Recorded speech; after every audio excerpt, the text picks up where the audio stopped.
నా హిందూ బంధువులందరికీ జై శ్రీరామ్. ధర్మం అంటే ఏమిటి? మనం తరచూ ధర్మం అనే పదం వింటూ ఉంటాం. అయితే మనలో కొంతమందికి ధర్మం అంటే ఏమిటో తెలియదు. అసలు ధర్మం అంటే ఏమిటో మనం ఈరోజు ఈ వీడియోలో తెలుసుకుందాం. ధర్మ సాక్షిగా పెండ్లాడిన భార్యను వదిలివేయకుండా ఉండడం వివాహ ధర్మం.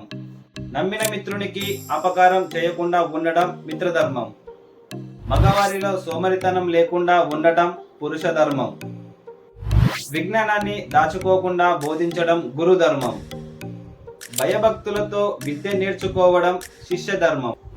న్యాయ మార్గంగా సంపాదించి సంసారాన్ని పోషించడం యజమాని ధర్మం. భర్త సంపాదనను సక్రమంగా ఖర్చు పెట్టి గృహాన్ని నడపడం ఇల్లాలి ధర్మం. సైనికుడిగా ఉండి దేశాన్ని ప్రజలను కాపాడుకోవడం సైనిక ధర్మం. వృద్ధులైన తల్లిదండ్రుల్ని వదిలివేయకుండా ఆదరించి పోషించడం బిడ్డల ధర్మం. తాను జన్మనిచ్చిన బిడ్డల్ని ప్రయోజకుల్ని చేయడం తండ్రి ధర్మం. తన ఇంటికి తనను కన్నవారికి పేరు ప్రతిష్టలు తేవడం బిడ్డలందరి ధర్మం. తన వృత్తి ఎటువంటిదైనా వ్యక్తిని గౌరవించడం ప్రతివాని ధర్మం.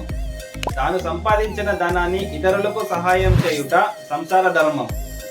అపహాయులను చేరదీసి కాపాడటం మానవతా ధర్మం. చూశారు కదా ఫ్రెండ్స్, ఇవన్నీ తెలుసుకొని మీరు ధర్మంగా ఉంటారని ఆశిస్తున్నాము. ధర్మో రక్షతే రక్షితః. జై శ్రీరామ్.